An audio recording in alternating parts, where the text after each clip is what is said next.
Hello friends. आज हम discuss करेंगे chapter gender religion and caste. दोस्तों, ये जो चैप्टर है इसमें आपको क्या दिया गया है? The main idea is that कि how gender, caste and religion, how it plays an important role in politics. ये इस चैप्टर में दिया गया है।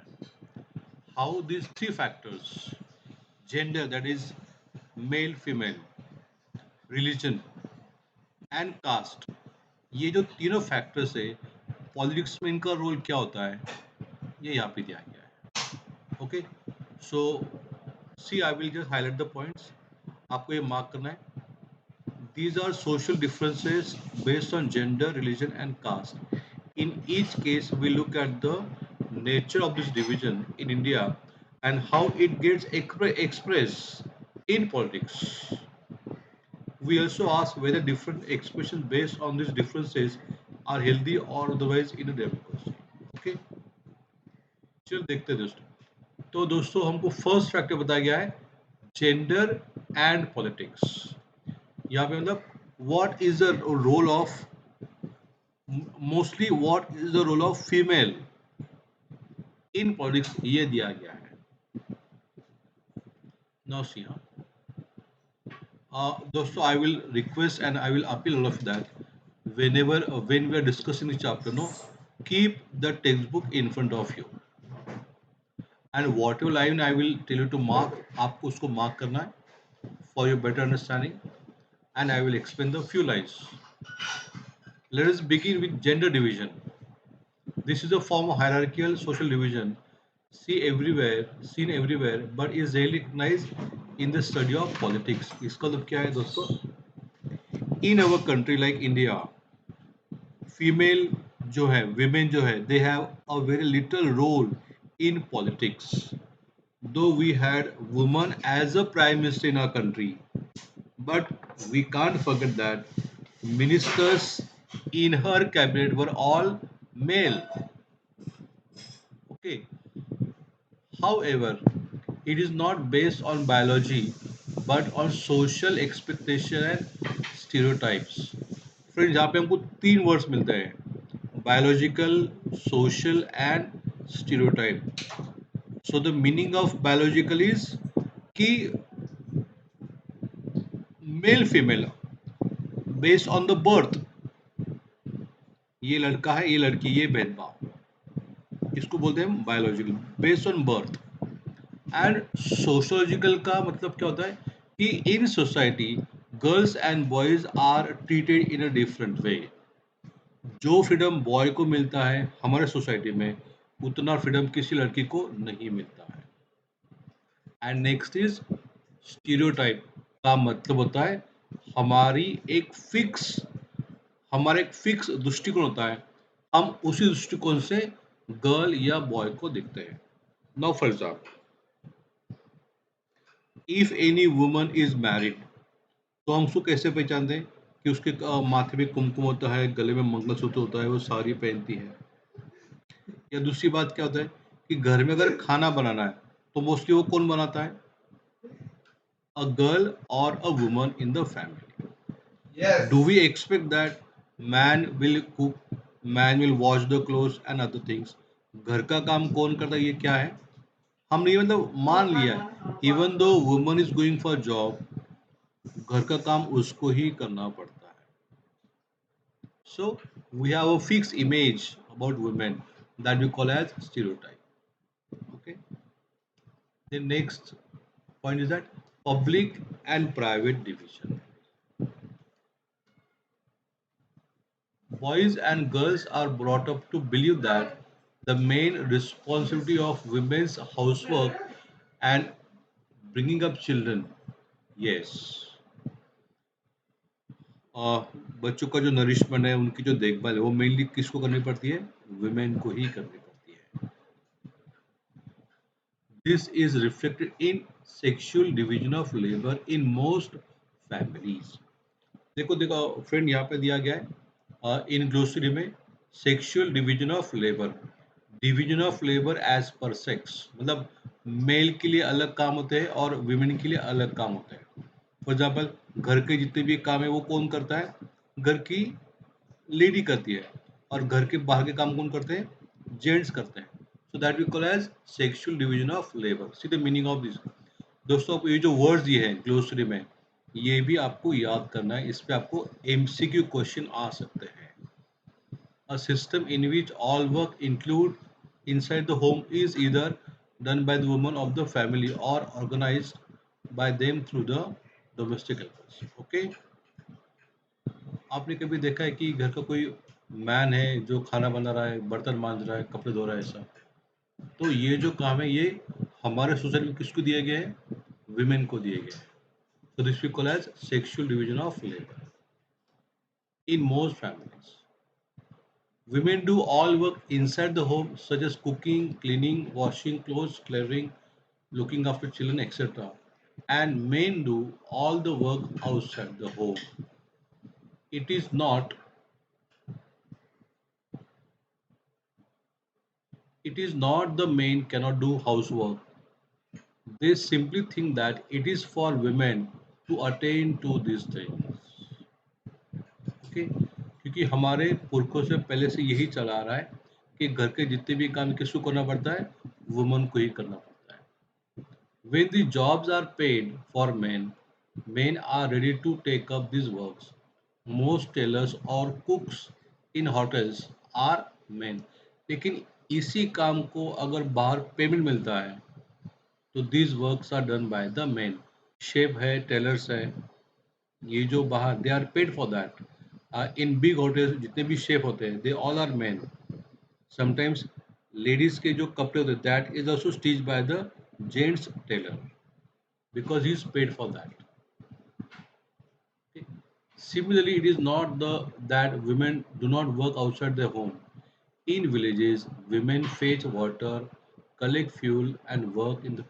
दोस्तों, आपने अगर ये पैराग्राफ पढ़ा तो आपको ये एक बात क्लियर हो जाएगा.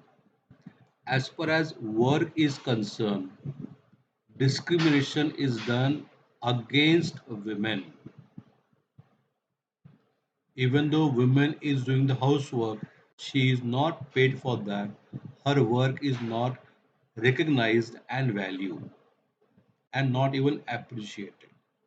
तो हमको इस चैप्टर में यही देखना है हाउ जेंडर डिफरेंसेस हैं हमारे देश में, मतलब घर से लेकर पॉलिटिक्स तक how women they are discriminated, ये हमको देखना है। आगे देखते हैं हम। The result of this division of labour is that although women constitute half of the humanity, their role in public life, especially politics, is minimal in most societies. ये दोस्तों वही बात हमको बार बार बताई गई है। Even though there are few women, even though they are contesting election, and even though they become MP, MLA, sarpanch या ग्राम पंचायत का मेंबर या लोकल गवर्नमेंट का कोई भी पोस्ट हो, even though they elect election, even though they are in politics, but behind the curtain, who plays the main role? Her husband. She cannot take any decision without asking her husband. Okay, so she is only for the namesake, but who is the man behind the curtain? Her husband. Okay. Gradually, the gender issue was raised in politics. Women in different parts of the world organized and agitated for equal rights. Yes, दोस्तों यहाँ पे दिए कि from the very past time women के साथ कैसा discrimination होते आ रहा है ये हमको बताया गया है. And I'll tell you one thing. Women in France they got right to vote in 1947. French Revolution took place in 1789. But women they got right to vote in 1947. तो दोस्तों आप थोड़ा हिसाब लगा लीजिए और देखिए कितने ईयर्स होते हैं to get just a one political right and that is right to vote. And that's why दोस्तों हमारे देश में आई हैव अ डेटा 2009 में we had only 59 women as a MP. In 2014 only 61 women as a MP, and in 2019 78 women were as a MP. तो ये बात क्या prove करता है? Women are not given proper scope in politics. Okay, and as far as education is concerned, if the economic condition of the family is not so sound, तो family में क्या होता है? पेरेंट्स क्या बोलते हैं बेटी को कि तू तो पराया धन है, तुझे पढ़ के क्या करना है? And she is not allowed to go for the higher education, whereas boy is allowed to go for the higher education. And that's why to get the equal rights, few women's movement they are fighting for that. और इस movement को बोलते हैं हम feminist movement. Feminist movement का मतलब क्या है? कि विमेन के ऊपर अन्याय हो रहा है और मैन उसके ऊपर अन्याय कर, ऐसा नहीं है. फेमिनिस्ट मूवमेंट का मतलब क्या है? कि जो कैलिबर, जो क्वालिटी, जो काम मेन कर सकते हैं, वही क्वालिटी, वही कैलिबर, वही काम विमेन भी कर सकते हैं. And that's why this movement is fine. उसको बोलते हैं हम फेमिनिस्ट मूवमेंट. सी, ये जो वर्ड है दोस्तों, ये बहुत इंपॉर्टेंट है. Equality in personal and family life as well. तो ये जो वर्ड इक्वालिटी, ये बहुत इंपॉर्टेंट है. Okay, political expressions of gender division and political mobilization on this question help to improve women's role in public life. We now find women working in as scientists. Yes, देखिए, women scientists भी है, doctors भी है, engineer भी है, lawyers, manager, and even they are prime minister also in some part of the world. For example, in, अब देखिए, before we go that, this is the meaning of this picture दोस्तों. Perception of ideal women, मतलब women को किस नजरिए से, किस दृष्टिकोण से देखा जाता है. For a TV serial maker she is the ideal weaver, to the society she is the ideal house wife, to the fashion, ये सब यहाँ पे दिया है. लेकिन आपने यहाँ पे कोई ऐसा पिक्चर देखा है जो दिखाता है women as a good leader, as a politician, as a minister, यहाँ पे दिखाया गया है? नो. ये सब रोल बन के रह गए हैं विमेन को, और वुमेन को इसी रोल से देखा जाता है. Is there any picture you find here that she is a politician, she is a good leader? यहाँ पे ऐसा which one of this is you, या तो दिया this is all is what is your image of an ideal woman. मुझे यहाँ पे एक ऐसा इमेज है जो दिखाता है कि women are the best leader too, they can be the best minister too. Okay, but we are giving example of Scandinavian countries like Sweden, Norway and Finland. यहाँ पे women's का रोल in politics बहुत high होता है. But in our country, women are still lagging behind. मैंने आपको अभी data दिया, क्या डेटा दिया मैंने आपको? कि जो women MP है, they are very less in our country. ना दोस्तों, मैं आपको थोड़ा और अलग से डेटा देता हूँ. World wise women in politics, south Africa में 45% women they are in politics. Brazil में 18% है, चाइना में 27% है, यूएसए में 25%, इंग्लैंड 30% और इंडिया में 7 to 8%. ओके दोस्तों, तो ये क्या दिखाता है? That the role of Indian women in politics is very low. और यही इस फर्स्ट पॉइंट का मेन पॉइंट है कि हमको यही दिखाना है उनको कि how women are not playing an important role in Indian politics. दोस्तों, और हमको दिया है एग्जाम्पल ऑफ डिविजन, डिस्क्रिमिनेशन कैसे. देखो, women face disadvantage, discrimination and oppression in various ways. कैसे?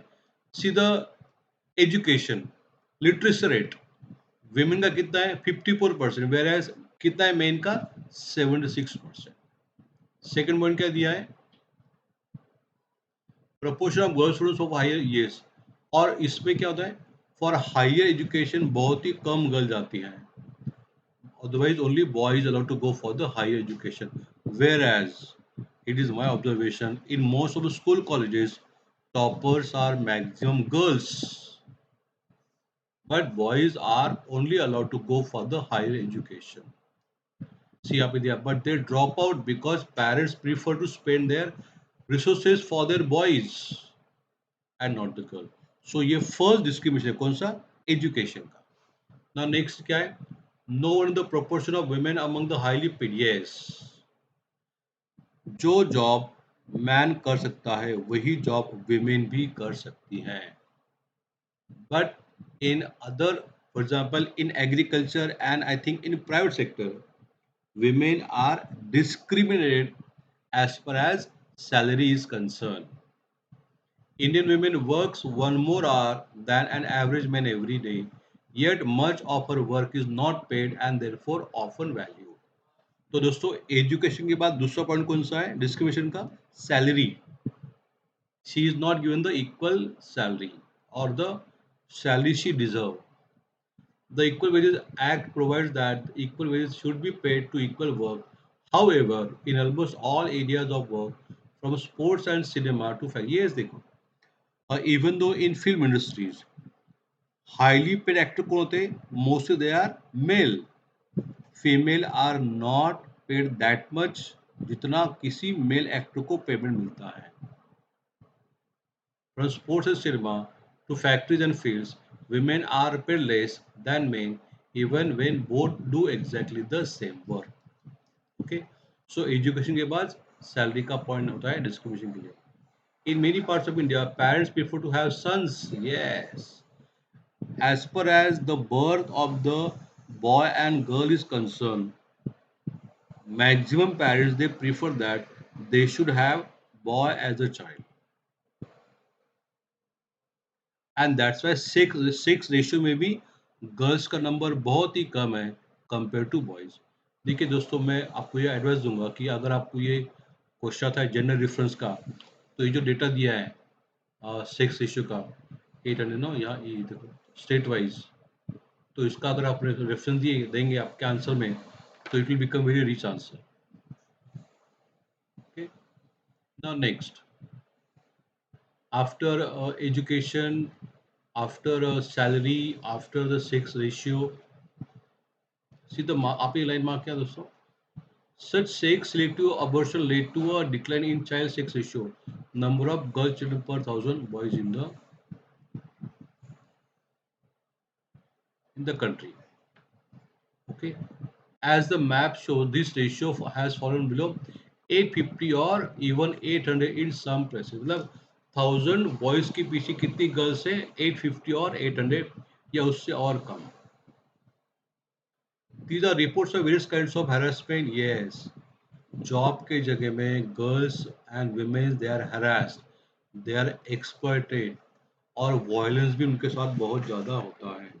मेरे पास डेटा है that I will so I can show that as per the NCRB. NCRB का मतलब है नेशनल क्राइम रिकॉर्ड ब्यूरो. 2021 में 1,64,000 सुसाइड्स किए गए by womens and girls. 42,000 daily wages workers and 4,500 women they committed suicide in this year. Okay, और दोस्तों आपको शायद पता होगा Delhi is the most unsafe city for girls and women. तो ये बहुत ही चिंता का विषय है. they are not safe even within their own home for beating, harassment and other forms of domestic violence. Means girls and women are not even safe in their own family. Domestic violence होता है, पिताजी अपने बेटी को मारते हैं, husband अपने बीवी को मारता है और बाहर भी उनको ये सब झेलना पड़ता है. तो यही डिस्क्रिप्शन का हमको स्टडी करना है. ये फर्स्ट पॉइंट है. Women's now the main point comes. Women's political representation. Let us see now. इसका डेटा मैंने आपको पहले दिया है.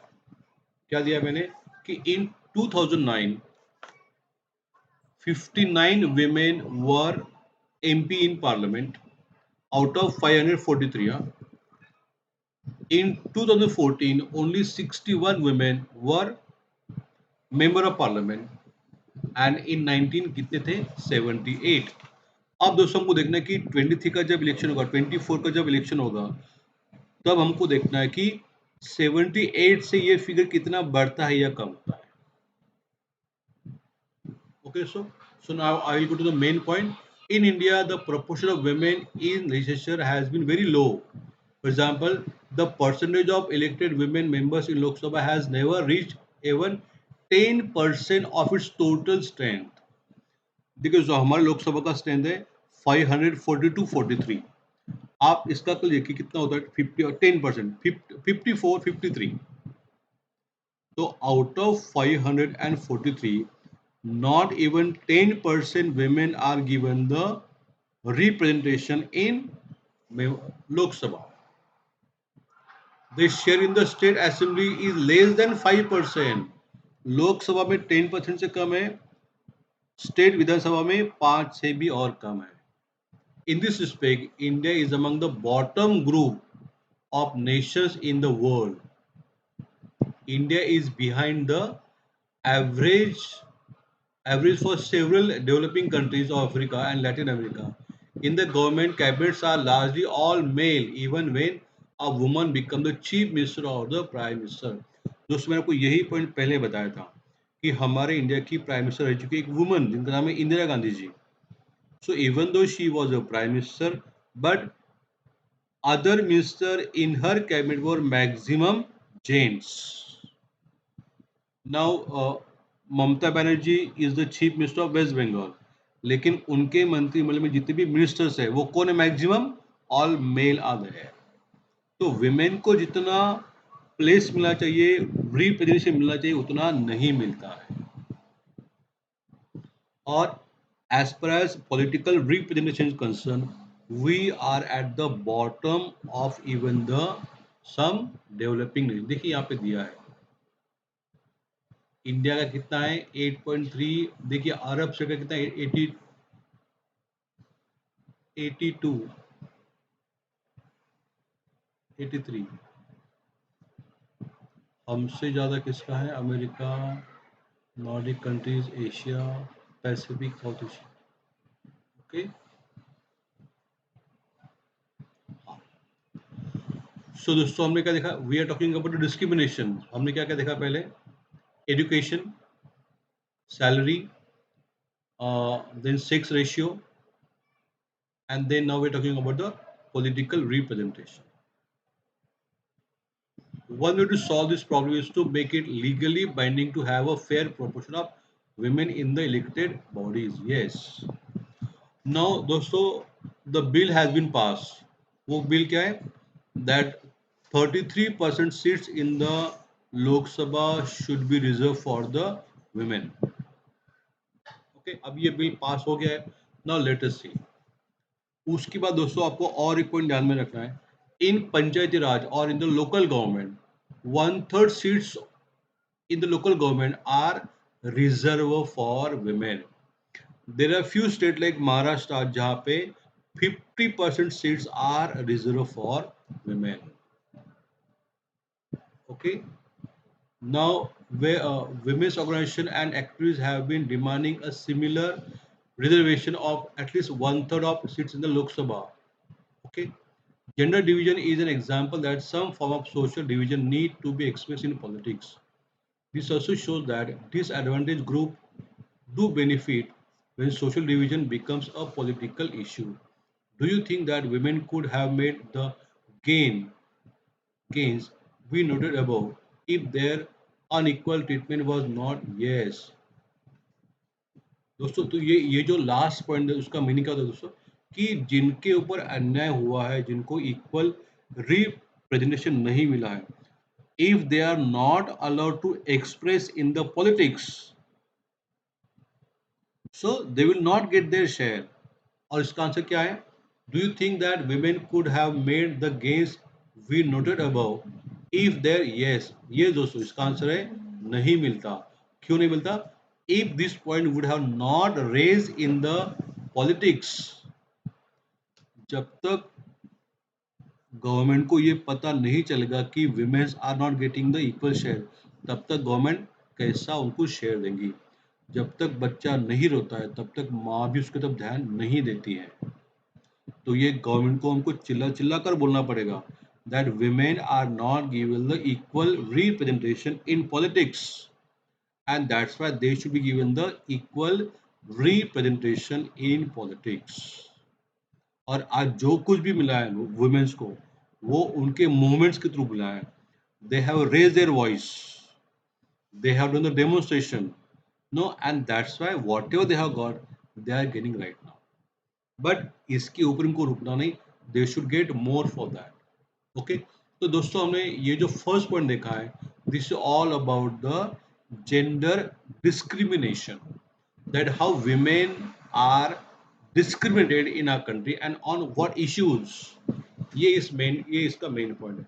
And how women are not given the equal representation in politics, यही इस फर्स्ट टॉपिक का मेन पॉइंट है। And we are given the example also, point also. कौन से पॉइंट देखो, ये हम देखा दोस्तों, ये जो पॉइंट्स है जहाँ पे बुलेट मार्क किया है, पब्लिक प्राइवेट, ये यहाँ से शुरू होता है, यहाँ से द लिटरेसी रेट, यहाँ से लेके फिर लास्ट तक। ओके, तो दोस्तों अगर आपको क्वेश्चन आता है अबाउट डिस्क्रिप्शन ऑफ वुमेन और एनीथिंग, तो ये पॉइंट आपको वहाँ पे मेंशन करना है। And write the answer in the textual language, उसको पढ़िए and write the answer in the textual language. Okay दोस्तों, if you have any doubt, if you want to ask anything, you can mention in the comment box। Thank you friends।